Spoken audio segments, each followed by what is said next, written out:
नमस्कार दोस्तों, आप सभी का अपने YouTube चैनल आशा स्टडी पॉइंट पर स्वागत करता हूं। जैसा कि दोस्तों आप सभी देख रहे होंगे, बजट के बारे में हम सब चर्चा कर रहे हैं। पिछले वीडियो में आपने देखा था बजट से परिचय के बारे में हम लोगों ने चर्चा किया था और कुछ इंट्रो मैंने कराया था केवल बजट 2021-22 के लिए। आज दोस्तों चर्चा करते हैं बजट 2021-22 के बारे में। देखते हैं इनसे महत्वपूर्ण बिंदु क्या बनते हैं। पिछली वीडियो में दोस्तों एक पॉइंट जो था वो मैंने रेलवे जोनों के बारे में चर्चा किया था। तो उसमें कुल रेलवे जोनों के बारे में मैंने बताया था आपको 17 है। उसको अपडेट कर लीजिएगा दोस्तों।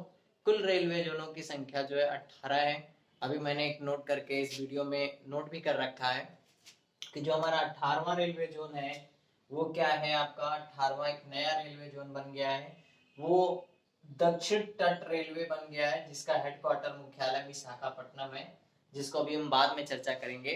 तो चलिए दोस्तों चर्चा करते हैं नए बजट के बारे में, इससे संबंधित प्रश्नों के बारे में, क्या क्या चीजें हुई हैं और किस किस मदों पर कितना कितना बजट आवंटित किया गया है, इससे संबंधित बारे में चर्चा करते हैं।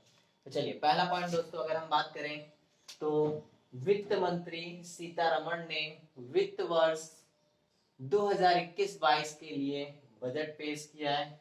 तो पहला पॉइंट तो आपका यही इंपॉर्टेंट बनता है कि वित्त वर्ष 2021 और 22 के लिए जो बजट आपका प्रस्तुत किया गया है किसके द्वारा प्रस्तुत किया गया है, तो वो हो जाएगा वित्त मंत्री। जैसा कि आप सभी को पता है फाइनेंशियल मिनिस्टर हमारे क्या करते हैं, बजट पेश करने का कार्य करते हैं। और वर्तमान में बात करें तो फाइनेंस मिनिस्टर कौन है, तो सीतारमण जी हैं, आपकी जो वित्त मंत्री हैं। इनका पूरा नाम अगर पूछा जाता तो निर्मला सीतारमण भी ऑप्शन दे सकता है। तो चलिए दूसरे पॉइंट के बारे में दोस्तों चर्चा करते हैं। यह भारत का पहला पेपरलेस बजट है, जो इम्पोर्टेंट बन जाता है पेपरलेस बजट। पिछले वीडियो में परिचय में मैंने आपको बताया था। अगर आपने वो वीडियो नहीं देखा है तो प्लीज पहले चैनल के प्लेलिस्ट में जाएं और वहां से उस वीडियो को भी देखें। यानी बजट के मैंने कहा था आपको 2 लेक्चर अपलोड किए जाएंगे। तो फर्स्ट लेक्चर जो होगा आपका परिचय के रूप में जो अपलोड किया जा चुका है। सेकंड लेक्चर है जो आपका अपडेट कराया जा रहा है, यानी 2021 और 22 बजट से रिलेटेड। तो ये क्या है इंपॉर्टेंट इस वजह से क्योंकि ये बजट क्या है, अब तक स्वतंत्र भारत का पहला ऐसा बजट है जो पेपरलेस बजट है, यानी डिजिटल तरीके से बजट को प्रस्तुत किया गया था। चलिए नेक्स्ट दोस्तों बात करें तो बजट के बारे में 1 अप्रैल 2021 को वित्त मंत्री द्वारा कुल, ये अमाउंट आपको ध्यान रखना है, वित्त मंत्री द्वारा जो बजट अनुमानित कितने लाख करोड़ का प्रस्तुत किया गया, तो 3050 यानी 30.50 लाख करोड़ रुपए का बजट प्रस्तुत किया गया है, जो एक अनुमानित बजट है। अनुमानित बजट पेश किया गया जो विगत वर्ष से, यानी विगत वर्ष जो हम बात करें तो कौन सा था 2020 और 2021, उसमें जो बजट प्रस्तुत किया गया था वो किया गया था 30.42 यानी 30.42 लाख करोड़ रुपए का बजट प्रस्तुत किया गया था। और इस बार का जो बजट प्रस्तुत किया गया वो कितना बजट प्रस्तुत किया गया है, 30.50 प्रस्तुत किया गया। अनुमान अगर हम देखें तो लगभग वो क्या है आपका 6.8% अधिक बजट है पिछले की अपेक्षा। तो यहाँ पे दोस्तों 2 इंपॉर्टेंट पॉइंट बनते हैं जहां से क्वेश्चन बनते हैं। तो ये महत्वपूर्ण बिंदु आपके निकल के आते हैं जिनको ध्यान रखिएगा। पहला पॉइंट, अगर 2020-21 का राजकोषीय घाटा आपसे पूछा जाता है तो आपका हो जाएगा 3.5% का। और अगर दोस्तों इस वर्ष के लिए हम बात करें तो अगर इस वर्ष का जो रहा आपका 2021 और 22 के लिए राजकोषीय घाटा पूछा जाता तो 6.8% रहा है। तो ये इंपॉर्टेंट बनता है, इन बिंदुओं को ध्यान रखें क्योंकि आप सभी को पता है कि पिछला जो वर्ष हमारा रहा है कोविड से ग्रसित रहा है। बहुत सारी चीजें क्या लगभग ऑलमोस्ट सब चीजें बंद थी और धीरे धीरे क्या है प्लेटफॉर्म पे आ रही हैं। तो ये धीरे धीरे पूर्ति होगी और बजट में नया संशोधन तैयार किया जाएगा। चलिए नेक्स्ट दोस्तों बात करते थे यहाँ पे महत्वपूर्ण बिंदु क्या है। पहला 2021-22 का जो था बजट वो पेपरलेस बजट है जो चर्चा में है। कुल कितना बजट आवंटित किया गया है, तो 50 लाख करोड़ रुपए का बजट प्रस्तुत किया गया। पिछला बजट के बारे में बात करता है तो 3042 लाख करोड़ रुपए का बजट प्रस्तुत किया गया है। राजकोषीय घाटे के बारे में अगर आपसे पूछता है 2020 और 21 के बारे में तो 3.5% रहा। राजकोषीय घाटा 21-22 के लिए पूछा जाता है तो 6.8% रहा। अब आइए दोस्तों कुछ अन्य बिंदुओं पर चर्चा करते हैं। वार्षिक वित्तीय विवरण से रिलेटेड कुछ बिंदुओं के बारे में चर्चा करते हैं कि किस तरीके से ये बजट तैयार किया जाता है, इनमें कौन कौन सी आपकी मदें होती हैं या कौन कौन से अनुच्छेद होते हैं जिसके अंतर्गत क्या है हमारा वार्षिक वित्तीय विवरण तैयार किया जाता है। तो पहला दोस्तों पॉइंट हम चर्चा करें तो भारतीय धारा या हम अनुच्छेद कह सकते हैं, अनुच्छेद 112 के अंतर्गत तहत बजट प्रस्तुत किया जाता है। तो इंपॉर्टेंट पॉइंट बनता है अनुच्छेद 112 के तहत तो क्या होता है वार्षिक वित्तीय विवरण का वर्णन किया गया है। जबकि अगर आपसे पूछता आर्टिकल 110 किसके बारे में वर्णन किया गया तो वो धन विधेयक के बारे में वर्णन किया गया है। ये भी क्वेश्चन आपका पूछा जाता है, इसे भी ध्यान रखें। नेक्स्ट दोस्तों बात करते हैं तो ये होता क्या है, तो मैंने पिछले वीडियो में भी परिचय कराया था।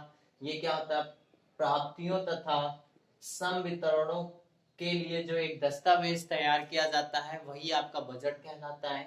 ये 3 भागों में तैयार किया जाता है। पहला होता है भारत की संचित निधि जो आर्टिकल 266 के तहत, तो दूसरा होता है लोक लेखा समिति 266 के तहत, तो भारत की आकस्मिक निधि है जो 267 के तहत तैयार किया जाता। तो 3 मदें आपकी आती हैं, वो कौन कौन सी आती हैं, संचित निधि, लोक लेखा समिति, आकस्मिक निधि, अनुच्छेद 266 और 267, यानी कह सकते हैं 266 और 267 के तहत तो क्या किया जाता है इन भागों का प्राप्तियों और संवितरणों को क्या किया जाता है बांटा जाता है या 3 भागों में तैयार किया जाता है। नेक्स्ट दोस्तों अगर हम बात करते हैं इसके बारे में तो नेक्स्ट पॉइंट हमारा आता है एक वित्तीय वर्ष के लिए जो आपका शुरुआत होती है 1 अप्रैल से 31 मार्च तक। तो क्वेश्चन ये भी पूछा गया वित्त वर्ष किस समय से कम समय तक माना जाता है।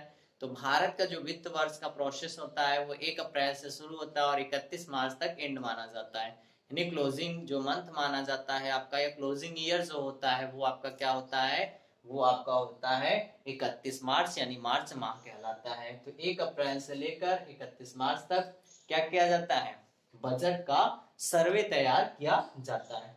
नेक्स्ट दोस्तों बात करते हैं भारत की अनुमानित प्राप्तियों को वितरण है। तो यही जो आपका वित्त वर्ष होता है 1 अप्रैल से लेकर 31 मार्च तक का उसे क्या बोलते हैं भारत की अनुमानित प्राप्तियों का विवरण होता है। नेक्स्ट दोस्तों बात करते हैं वर्तमान में बजट की कुछ प्रमुख बातें, यानी बजट में हमारे क्या क्या चीजें संशोधित हुई हैं, इनसे रिलेटेड क्या क्या चीजें हैं इसके बारे में चर्चा करते हैं। तो वर्तमान बजट की प्रमुख जो बातें रही हैं, पहली बात तो ये रही है यह बजट आर्थिक रिकवरी को बनाए रखने पर केंद्रित आत्मनिर्भर भारत के जरिए आर्थिक रिकवरी का विजन है। जैसा कि आप सभी जानते हैं कि पिछले वर्ष की जो हमारी एक आर्थिक इकोनॉमी रही है वो बहुत ही ज्यादा क्या रही माइनस में रही है। उसका रीजन था संपूर्ण जो हमारा हर सेक्टर लॉकडाउन से बंद रहा है और लॉकडाउन में जब चीजें बंद थी तो डेफिनेटली आर्थिक रूप से किसी ना किसी तरीके से बहुत बड़ा नुकसान हुआ है। उन नुकसान में को ही ध्यान रखकर इस वर्ष का जो क्या है आपका बजट तैयार किया गया है, यानी उसको किस तरीके से हम रिकवरी करेंगे, किस तरीके से हम उसकी पूर्ति करेंगे, इन सारी बातों को ध्यान रखकर इस वर्ष का बजट तैयार किया गया है। जिसके कुछ मुख्य बिंदु जो है हमारे कुछ इस तरीके से हैं। इसको अगर हम दोस्तों बात करें तो इसके 6 मुख्य बिंदु बनाए गए हैं जिन पर विशेष क्या किया गया है बजट को ध्यान में रखा गया है। पहला बात करें दोस्तों तो स्वास्थ्य और कल्याण पहला पॉइंट प्राथमिकता दी गई है, क्योंकि इस समय जो स्थितियां आपकी रही कोविड की वजह से बहुत सारी चीजें आपके सामने आई, सम्मुख आई, जिसको देखा गया। तो इसमें सबसे बड़ी जो एक मद बनी वो कौन सी बनी, वो बनी आपकी स्वास्थ्य और कल्याण। दूसरी मद के बारे में हम बात करें दोस्तों, दूसरे बिंदु के बारे में बात करें तो वो आता है भौतिक और वित्तीय पूंजी और बुनियादी ढांचा तैयार करने पर प्राथमिकता दी जाएगी। नेक्स्ट तीसरे बिंदु के बारे में बात करते हैं, मानव पूंजी को मजबूत बनाना होगा। मानव पूंजी को क्या होगा, मजबूत बनाना होगा। जिस तरीके से आप सुन रहे होंगे आत्मनिर्भर भारत योजना के बारे में हमारे वर्तमान प्रधानमंत्री बार बार कह रहे हैं, यानी क्या होगा, हर मनुष्य को अपने आप को इस्टेब्लिश करना होगा अपने योग्यता के अनुसार, अपने अपने जो भी उसको लक्ष्य मिलते हैं या जो भी चीजें उसके पास संसाधन है उसमें वो क्या करें, अपना पूरा दे, अपना 100% प्रयास करें और वो क्या हो, आत्मनिर्भर हो, यानी आत्मनिर्भरता को प्राथमिकता दी जा रही है। नेक्स्ट बिंदुओं पे दोस्तों चर्चा करते हैं। तो नेक्स्ट पॉइंट हमारा जो आता है वो आता है आकांक्षी भारत के लिए समावेशी विकास हो जाता है आपका। नेक्स्ट बिंदु के बारे में बात करते हैं, नवाचार और अनुसंधान एवं विकास के बारे में। नेक्स्ट अंतिम पॉइंट के बारे में बात करें, न्यूनतम सरकार और अधिकतम शासन। तो ये कुछ 6 बिंदु इस बार बनाए गए हैं बजट के, जिनको मुख्य रूप से प्राथमिकता दी गई है। नेक्स्ट दोस्तों अन्य बिंदुओं के बारे में चर्चा करते हैं कि अन्य बिंदु हमारे क्या हैं बजट से रिलेटेड। तो याद देखते हैं दोस्तों, इंपॉर्टेंट भी है ये पॉइंट हमारा। भारत में बजट की शुरुआत ब्रिटिश काल 1860 यानी 1860 में जेम्स विल्सन के द्वारा प्रस्तुत किया गया था। तो दोस्तों याद रखिएगा 1860 और जेम्स विल्सन द्वारा क्या किया गया था, भारत में ब्रिटिश के समय में पहला बजट जो है शुरू किया गया था। नेक्स्ट दोस्तों बात करते हैं, आजाद भारत का पहला बजट 26 नवंबर 1947 को आर के शन्मुखम चेट्टी के द्वारा प्रस्तुत किया गया है। आपने अगर पिछली वीडियो नहीं देखा है तो आप प्लेलिस्ट में जाएंगे तो वहां पे आपको बजट परिचय के नाम से मिल जाएगा। तो वहां पे जो भी ये महत्वपूर्ण बिंदु हैं जो क्या है पिछले कुछ सालों में बजट से संबंधित मूल बिंदु बनते हैं, जो पेपर की दृष्टि से इंपॉर्टेंट बनते हैं, मैं ऑलरेडी उस वीडियो को अपलोड कर चुका हूं। इसीलिए मैंने कहा था कि बजट को हम लोग क्या करेंगे, 2 पार्ट में पढ़ेंगे। यानी फर्स्ट पार्ट जो होगा बजट का बेसिक जानकारी से रिलेटेड होगा, परिचय से रिलेटेड होगा, उनसे संबंधित जो भी उनके मूल शब्दावलियां हैं उनके बारे में चर्चा किया गया है। तो आप उसको देखें और फिर इसके बाद इस वीडियो को देखें जो 2021 और 22 से रिलेटेड है। चलिए दोस्तों फिर चर्चा करते हैं। नेक्स्ट पॉइंट हमारा आता है विभिन्न मदों पर खर्चे, यानी हमारे विभिन्न मदों पर कितना कितना बजट आवंटित किया गया है इसके बारे में चर्चा करते हैं।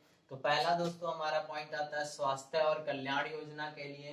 तो उसके लिए जो है 2,63,846 करोड़ रुपए, 2,23,000, ध्यान दीजिएगा दोस्तों, माफ करिएगा, 2,23,846 करोड़ रुपए का अमाउंट जो है आपका स्वास्थ्य और कल्याण के लिए है।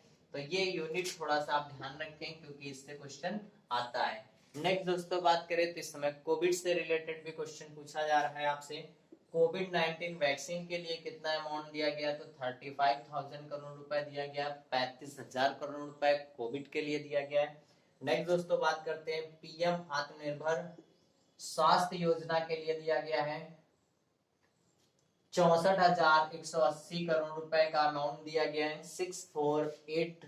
64,180 करोड़ रुपए का बजट आवंटित किया गया है। तो ये जो अमाउंट्स है इनको थोड़ा सा देख लें क्योंकि जब ऑब्जेक्टिव पेपर आपका होगा अगर उसमें पूछा जाता है तो आप डेफिनेटली उसको सही कर पाएंगे। पहला बात करें दोस्तों तो स्वास्थ्य और कल्याण के लिए है 2,23,846 रुपए, कोविड के लिए 35,000 करोड़ रुपए, पीएम आत्मनिर्भर स्वास्थ्य योजना के लिए 64,180 करोड़ रुपए, मिशन पोषण 2.0 की शुरुआत की गई है जिसके लिए जो अमाउंट दिया गया है 2,87,000 करोड़ रुपए दिया गया है।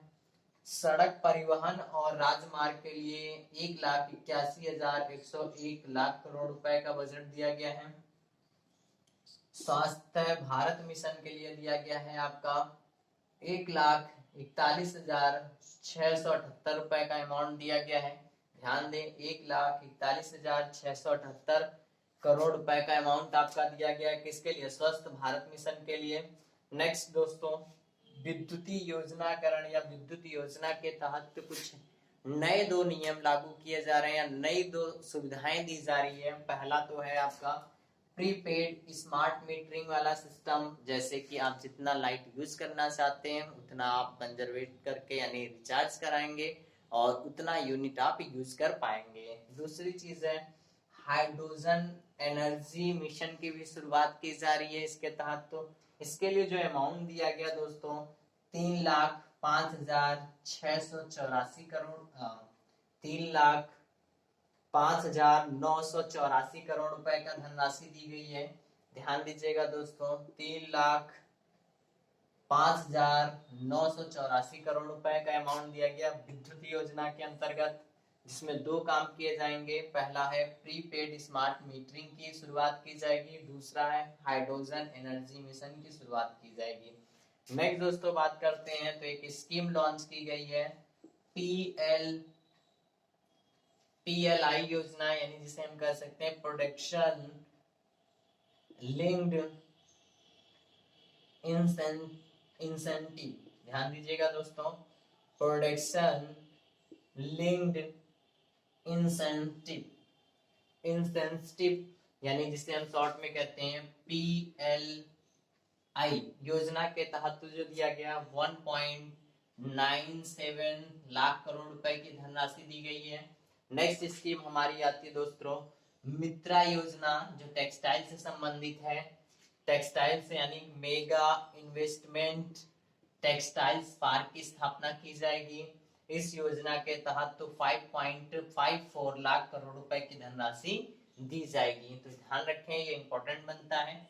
मित्रा योजना किससे संबंधित है तो हो जाएगा मेगा इन्वेस्टमेंट टेक्सटाइल योजना से रिलेटेड है, जिसके तहत जो दिया गया धनराशि 5.54 लाख करोड़ रुपए की धनराशि दी जाती है। नेक्स्ट दोस्तों कुछ अन्य मदों पर चर्चा करते हैं कितना अमाउंट या धनराशि दी गई है।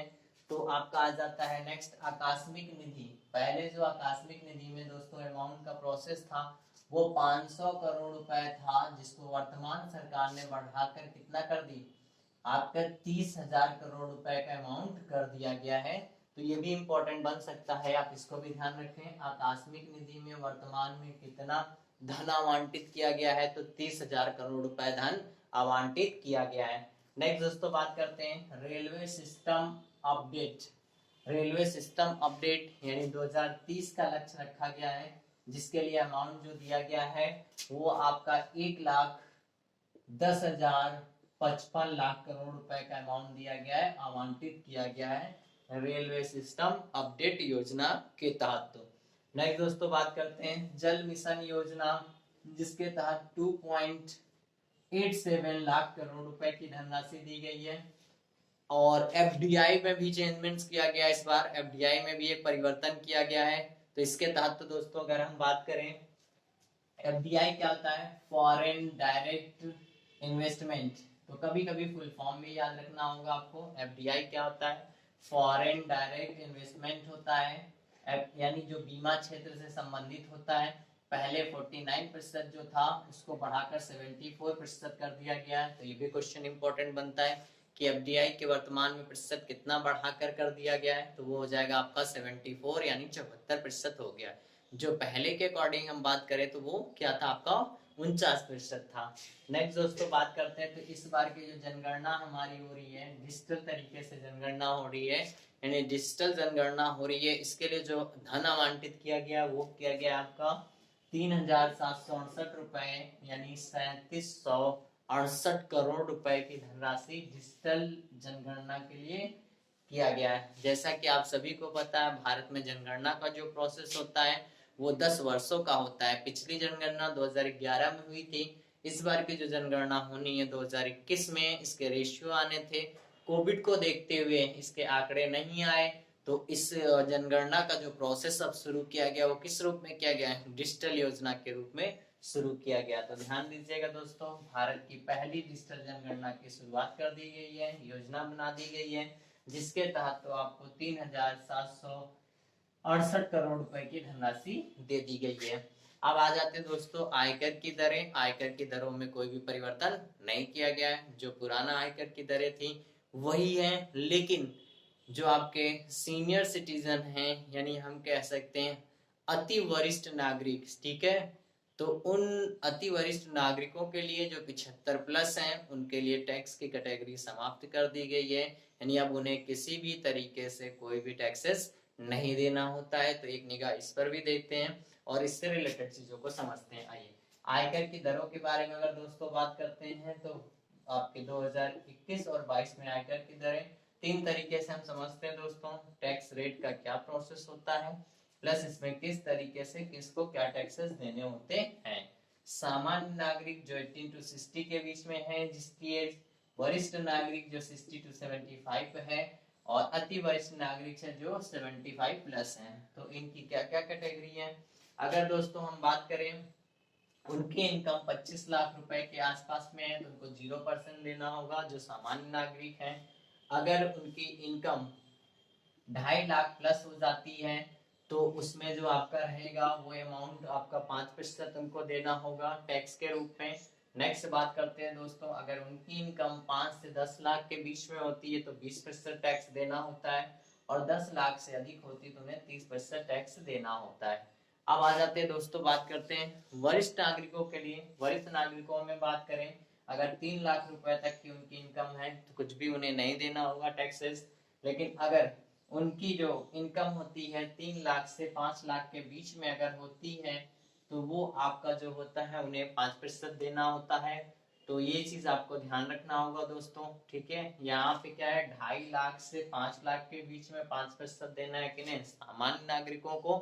और दूसरे में अगर हम बात करते हैं दोस्तों तो वो आपकी हो जाती है, वरिष्ठ नागरिकों के लिए बात करें तो वो आपका हो जाता है 3 लाख से लेकर 5 लाख तक उन्हें कितना 5% देना होगा।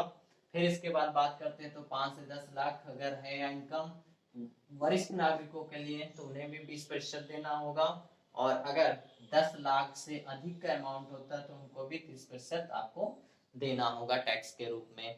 तो इनको थोड़ा सा ध्यान रखिएगा, इससे भी रिलेटेड क्वेश्चन बनते हैं। अब इसके ऊपर का अगर कोई भी नागरिक है अति वरिष्ठ नागरिक तो उसको कोई भी टैक्स नहीं देना है।